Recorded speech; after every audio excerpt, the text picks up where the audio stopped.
والحمد للہ رب العالمین۔ آئیے سب سے پہلے ہم اور آپ مل کر کے جناب احمد مصطفیٰ روح فدا صلی اللہ تعالی علیہ وسلم کی بارگاہ بے کس پناہ میں نہایت ہی مؤدبانہ انداز میں اپنی غلامی کا ثبوت پیش کرتے ہوئے درود پاک پڑھی بڑی باعث بلند اللہم صلی علی سیدنا مولانا محمد مبارک وسلم صلاۃ و سلام علیک یا رسول اللہ صلاۃ و سلام علیک یا حبیب اللہ صلی اللہ علیہ وسلم۔ آپ حضرات کو بخوبی معلوم ہے کہ آج 27ویں رجب المرجب کی شب اور اسی رات حضور سرور کائنات صلی اللہ تعالی علیہ وسلم اللہ تبارک و تعالی سے بے حجابانہ کلام کیے۔ اللہ رب العزت نے انہیں اپنے قرب خاص میں بلا کر کے اپنا دیدار کرایا۔ ہمارے نبی کی یہ ایک طرح سے عظمت اور یہ ایک معجزہ ہے کہ اللہ رب العزت نے ہر ایک نبی کو کچھ نہ کچھ معجزات عطا فرمایا، اور ہمارے نبی کے دامن میں اس معجزے کو اللہ رب العزت نے رکھا۔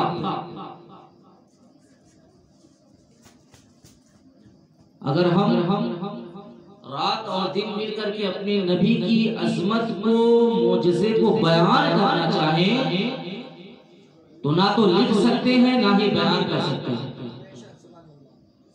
اس لیے کہ بہت سے لکھنے والوں نے کوشش کی، لیکن آخر میں غور و فکر کے بعد ہر کسی نے اپنے قلم کو رکھ دیا، یہاں تک کہ حضور اعلیٰ حضرت رحمت اللہ تعالی علیہ خود ارشاد فرماتے ہیں کہ خالق کا بندہ، لیکن رضا نے ختم سخن اس پہ کر دیا، خالق کا بندہ خلق کا آقا ہوگا تجھے، سرور جہاں کی مالک و مولا ہوگا تجھے، باغ خلیل کا گلے سے باغ۔ اسی طرح ایک شاعر کہتا ہے یا صاحب الجمال و یا سید البشر من وجهك المنیر لقد نور القمر لا يمكن الثناء كما كان حقه بعد از بزرگ تو ہی قصہ مختصر۔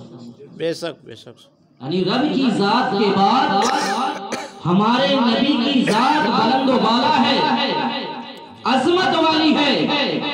تمہاری حمد و ثنا جس طرح سے کرنی چاہیے کوئی ذات کر ہی نہیں سکتی ہے۔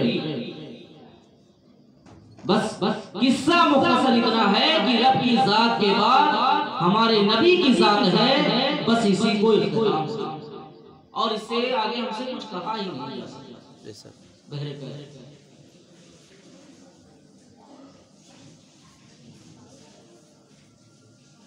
سر لامکان سے طلب ہوئی،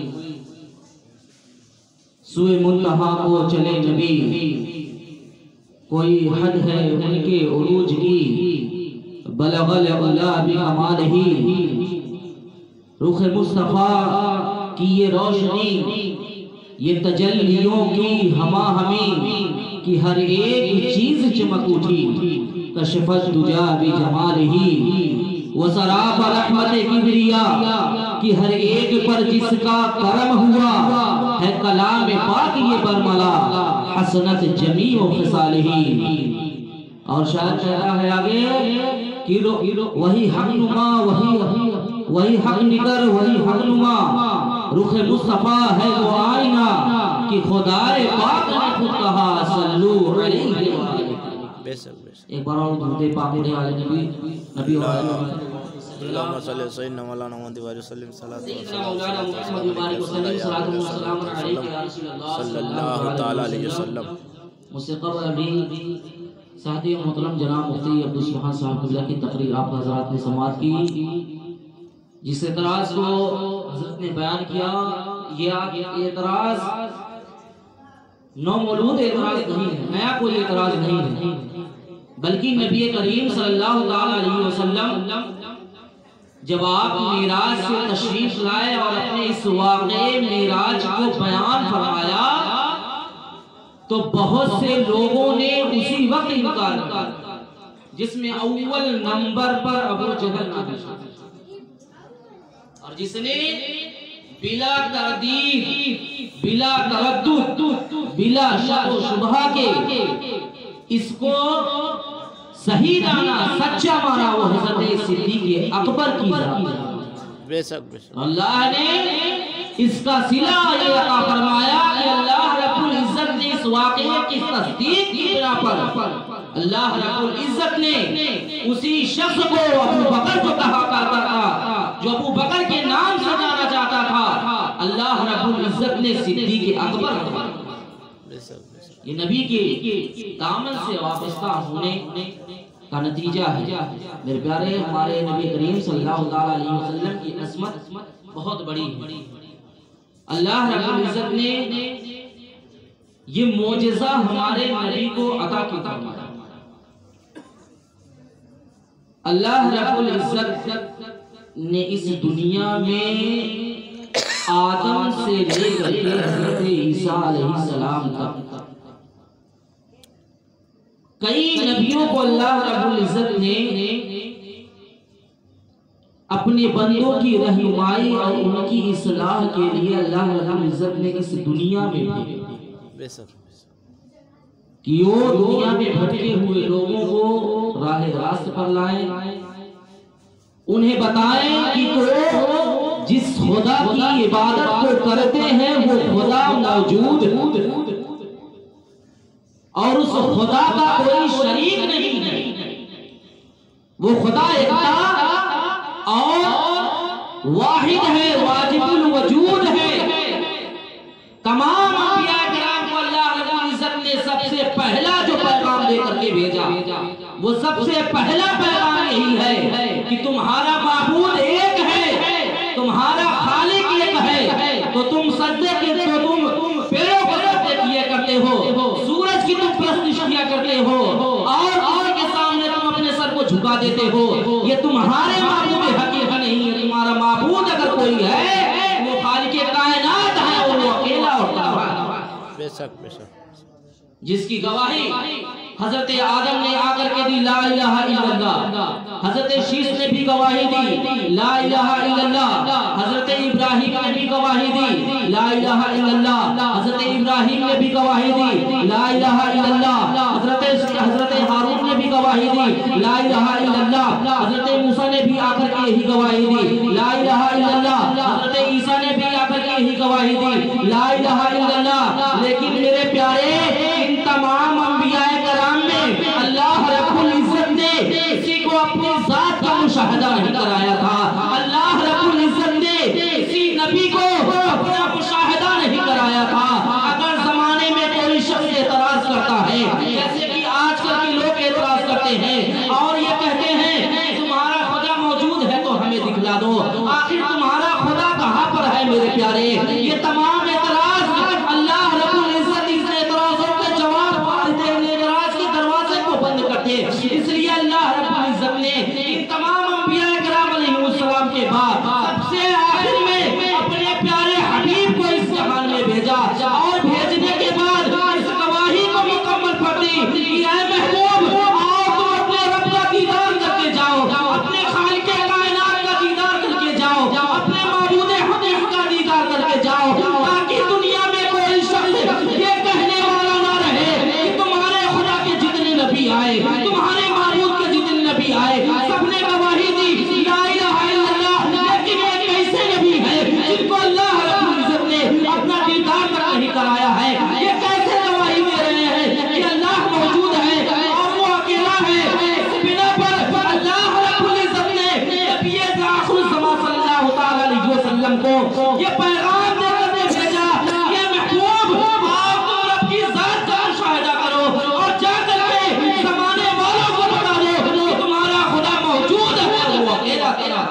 بے شک سبحان اللہ.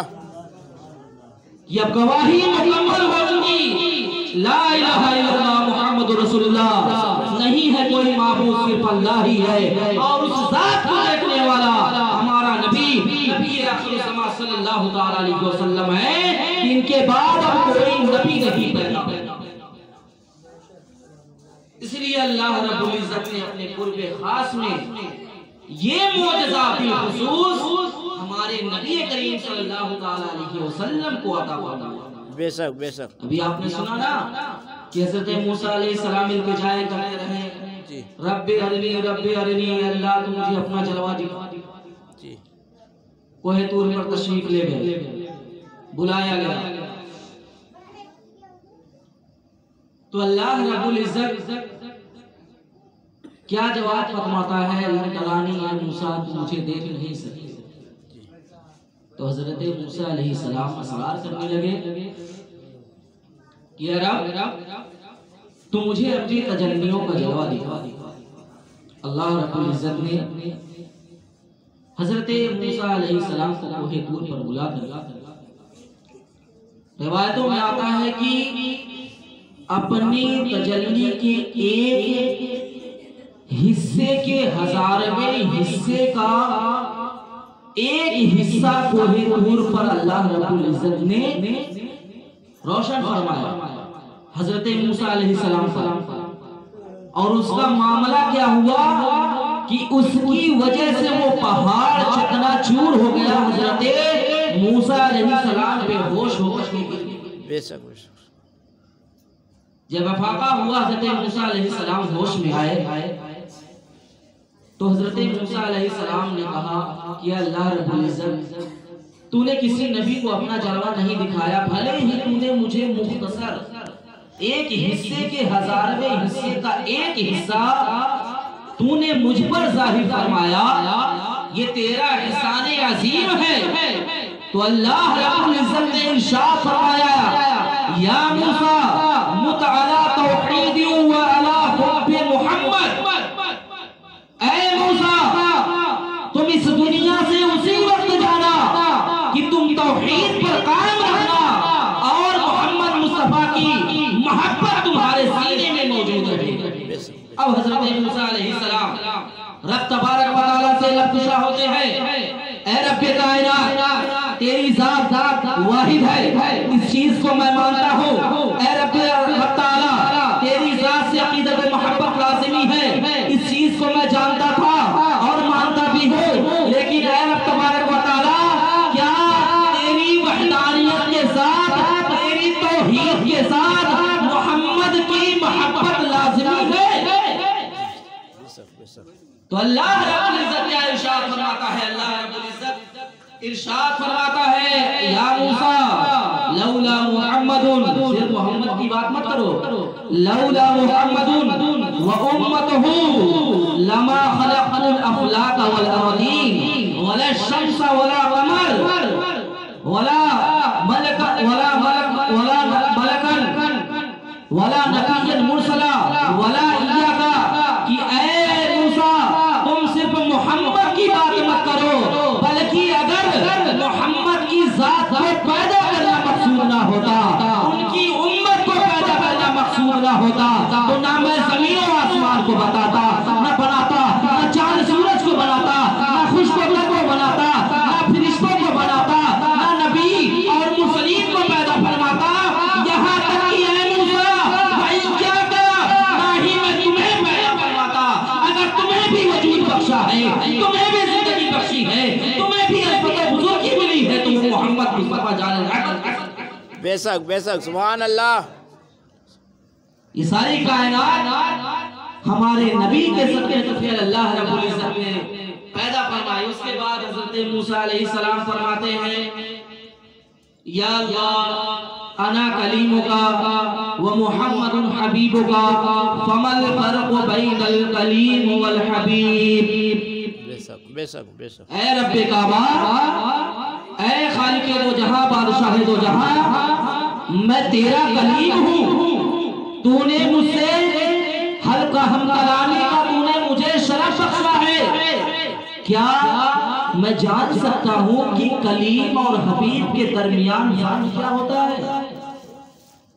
حضرت موسیٰ علیہ السلام فرما رہے ہیں، اب دیکھو میرے نبی کی عظمت و بزرگی کو، فرماتے ہیں فَمَا الْفَرْقُ بَيْنَ الْكَلِيمِ وَالْحَبِيبِ، کلیم اور حبیب کے درمیان فرق کیا ہے؟ اب اللہ رب العزت ارشاد فرماتا ہے اے موسیٰ، کلیم اور حبیب کے درمیان تم فرق کو دیکھنا چاہتے ہو، کلیم اور حبیب کے درمیان کے فرق کو جاننا چاہتے ہو تو لو سنو، کلیم وہ ہے جو رب کی تجلیوں کو دیکھنے کے لیے اسرار کرے، التجائے کرے، اسے چل کر کے کوہ طور پر آنا پڑے اور اسے مختصر سی جھلک دکھائی جائے، وہ نبی ہو اللہ کی تجلی کی مختصر کی جھلک کو برداشت نہ کر سکے۔ کلیم وہ ہے جو رب سے ملنے کے لیے التجائے کرتا ہے، رب کی تجلیوں کو دیکھنے کے لیے التجائے کرتا ہے، اور رب اور حبیب وہ ہے جس کو اللہ رب العزت خود اپنے دربار خاص میں، بارگاہ خاص میں، ان پہ خاص بلا کر کے تمام پردوں کو اٹھا کر کے اپنا جلوہ بے شک بے شک، سبحان اللہ سبحان اللہ۔ اس کے بعد پھر اللہ رب العزت ارشاد فرماتا ہے کہ کلیم وہ ہے جو اپنے رب کی رضا چاہتا ہے، حبیب وہ ہے کہ رب خود چاہتا ہے، بے شک بے شک، سبحان اللہ، جس کے لیے امام عشق و محبت حضور سیدی اعلیٰ حضرت ارشاد فرماتے ہیں خدا کی رضا چاہتے ہیں تو عالم خدا چاہتا ہے۔ سبحان اللہ سبحان یہ ہمارے نبی کی عظمت و بزرگی ہے، حضور سرور کائنات صلی اللہ علیہ وسلم کو یہ معجزہ خاص میں ملا کر کے عطا کیا گیا۔ یہیں تک نہیں، زمانے والوں کے جو چیلنج ہے، جو نبی کی نبوت، نبی کی عظمت کا انکار کرتے ہیں، خدا کی ربوبیت کا انکار کرتے ہیں، ان کے منہ پر بھی ایک کھلا تماچا ہے جو آج یہ سائنسداں یہ اعلان کرتے ہوئے پھرتے ہیں اپنی قدرت، اپنی طاقت کا ڈنکا بجاتے ہوئے پھرتے ہیں کہ ہم تو زمین سے لے کر کے ہم نے خلاؤں کا بھی سفر کر ڈالا، ہم خلاؤں کا سفر کرتے کرتے زمین سے چاند پر پہنچ گئے، وہاں پر اترے، وہاں سے مٹی اٹھائی اور لے کر کے واپس ہوئے۔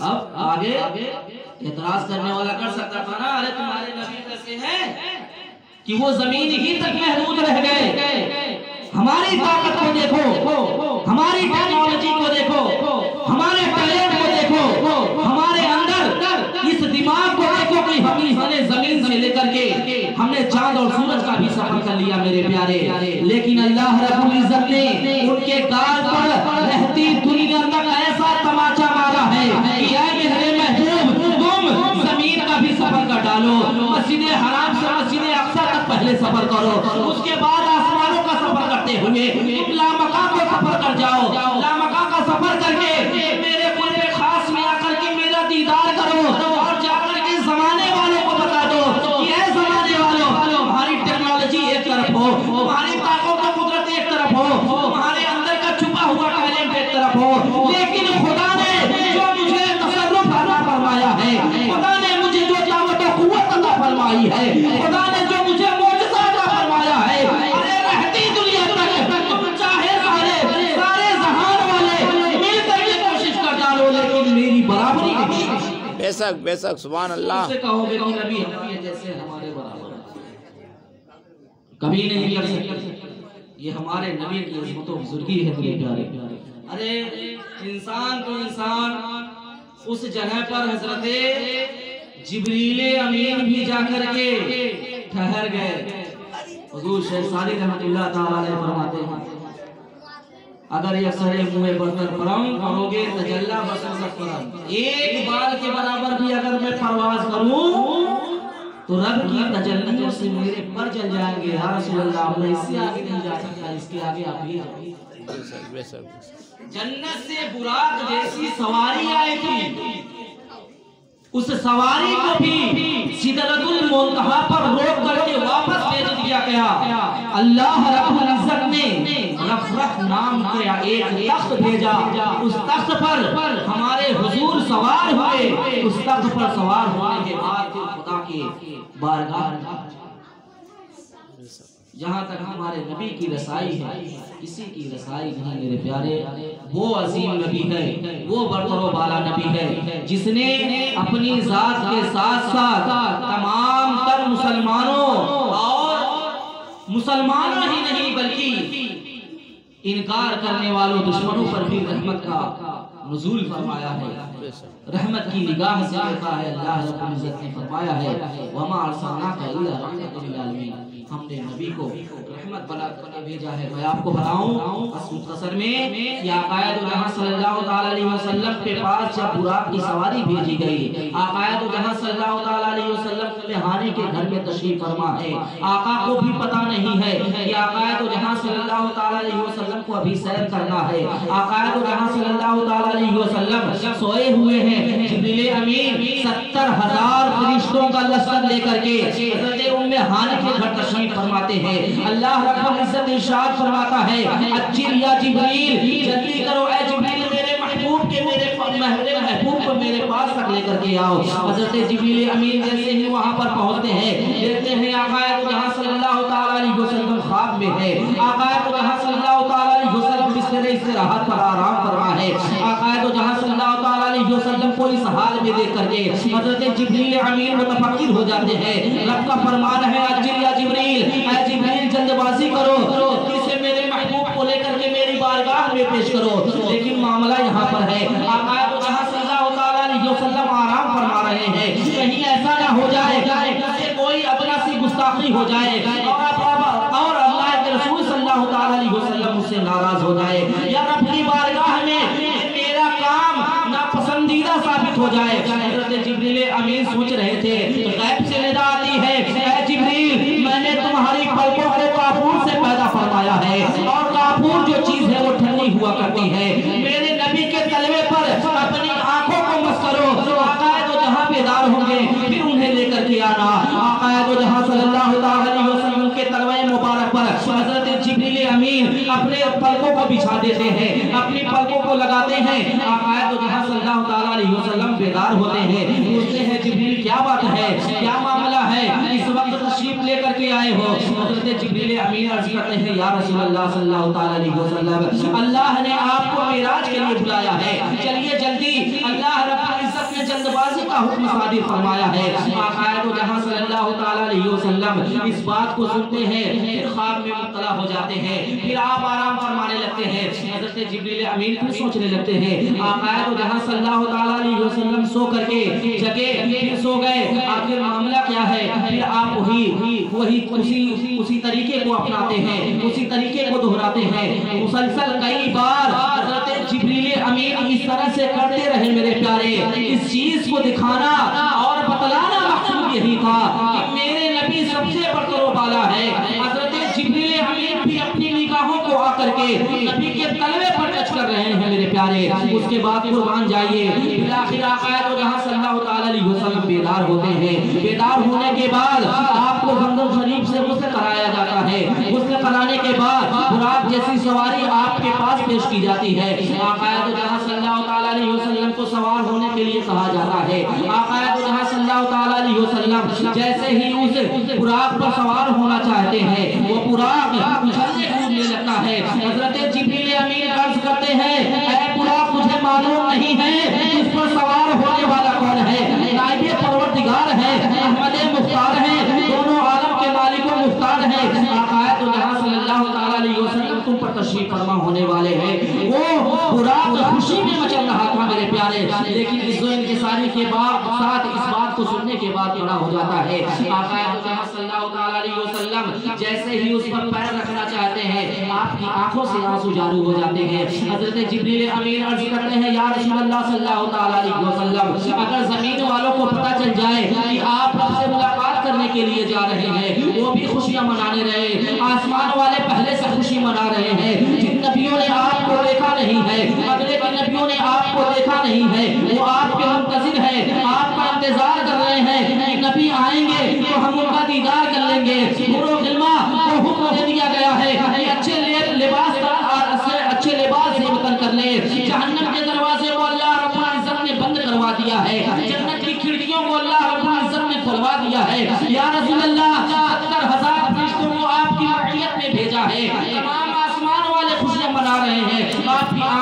آنسو کیوں ہے؟ آپ کی آنکھوں میں غم کیوں ہے؟ آقا صلی اللہ علیہ وسلم ارشاد فرماتے ہیں کہ اے جبریل امین، میں یہ سوچ رہا ہوں میں اپنے رب سے ملنے کے لیے اتنے دور کا سفر کر رہا ہوں، لیکن جب میدان محشر قائم کیا جائے گا میری گنہگار امت کو پل صراط پر پار ہونے کے لیے کہا جائے گا تو میری یہ امت گزر نہیں سکے گی، اپنے گناہوں کے بوجھ کو لے کر کے جہنم میں گر جائے گی۔ حضرت جبریل سے جو ہی یہ فرماتے ہیں رب کا ارشاد ہوتا ہے اے جبریل میرے محبوب سے کہہ دو کہ تمہاری امت کو اس طریقے سے میں گزار دوں گا کہ انہیں خبر تک بھی نہ ہو۔ بے شک بے شک سبحان اللہ۔ قربان جائیے اتنے خوشی کے موقع پر اللہ کے رسول صلی اللہ علیہ وسلم اتنا لمبا سفر طے کرنے جا رہے ہیں، لیکن ہم گنہگار امتی ہیں اور ہمارا ہم نبی کے تمام پر فرمودات کو پسے پش ڈالتے ہیں، ساری چیزوں کو بالائے طاقت رکھتے ہیں۔ ارے یہ ہمارے نبی کی معراج ہے کہ وہ رب کا دیدار کر رہے ہیں، لیکن جانتے ہو تمہاری معراج کو لے کر کے اپنی معراج کر کے تمہاری معراج کو لے کر کے نبی کریم صلی اللہ علیہ وسلم وہاں سے چلے تھے کہ میں نے تو اپنے رب کا دیدار کر لیا، اگر میرا گنہگار امتی اپنے رب کا دیدار کرنا چاہے، رب کی تجلیوں کو دیکھنا چاہے تو کیسے دیکھے گا؟ تو اللہ رب العزت نے اپنے نبی کو نماز عطا فرمائی تھی، لے جا کر کے اپنی امتیوں کو دے دینا، تمہاری معراج ہو گئی ہے، تمہارے امتیوں کی معراج یہ ہے الصلاۃ معراج المؤمنین۔ بے شک بے شک سبحان اللہ۔ معراج تمہاری معراج یہ ہے کہ نماز تمہاری معراج ہے، نماز کو لے کر کے آپ صلی اللہ علیہ وسلم اور آج ہم اتنی غفلت کر دیا کرتے ہیں۔ اللہ رب العزت ہم نے خیر کی توفیق عطا فرمائے۔ بہر صورت جو کچھ بھی بنا نبی کی عظمت کے صدقے، جو کچھ بھی ملا نبی کے صدقے، اور جو کچھ ملے گا نبی کے صدقے، آج ہم اور افضل و اعلیٰ کی میں تمام امتیوں سے، کیونکہ ہمارا نبی افضل و اعلیٰ ہے، تمام امتیوں پر ہمیں فضیلت دی گئی ہے کس کی بنا پر؟ ہمارے نبی کی بنا پر، ورنہ بہت سے انبیاء کرام آئے، ان تمام انبیاء کرام کی جو امتیں ہوں گی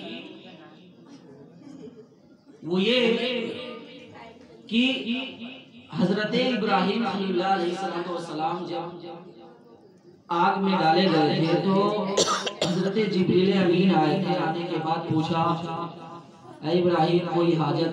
کہا حاجت تو ہے مگر تم سے نہیں، جس سے ہے وہ بخوبی ہے۔ تو جب آقا صلی اللہ علیہ وسلم سدرۃ المنتہا پر پہنچ گئے، حضرت جبریل امین کی جگہ کی انتہا آ گئی، تو اس وقت نبی کریم صلی اللہ علیہ وسلم نے اپنے والد بزرگوار کے اس احسان کو آپ نے کس طریقے سے احسان کے بدلے دیا؟ فرمایا اے جبریل تمہیں کوئی حاجت ضرورت؟ تم نے میرے والد بزرگوار سے پوچھا تھا، آج میں تم سے پوچھ رہا ہوں تمہیں کوئی ضرورت؟ تم تو جا نہیں سکتے وہاں پر۔ حضرت جبریل امین نے کیا کیا تھا؟ سنیے، وہ نبی کے صدقے میں، نبی کے غلامی کے صدقے میں کیا فرمایا گا؟ یا رسول اللہ صلی اللہ علیہ وسلم، فقیر کو کوئی حاجت نہیں ہے، اگر حاجت ہے تو صرف یہ کہ رب کی بارگاہ میں آپ یہ التجا کر دیجئے گا کہ میدان محشر میں جب آپ کی امت پل صراط سے گزر رہی ہوگی تو اللہ مجھے اپنے فضل و کرم سے یہ اجازت اور حکم دے کہ آپ کی امت جب پل صراط سے گزرے تو میں اپنے پروں کو بچھا دوں اور آپ کی امت آسانی کے ساتھ۔ بے شک سبحان اللہ۔ کرتے ہیں پل سے اتارو راہ گزر کو خبر نہ ہو، جبریل پر بچھائے تو پر کو خبر۔ بے شک سبحان اللہ۔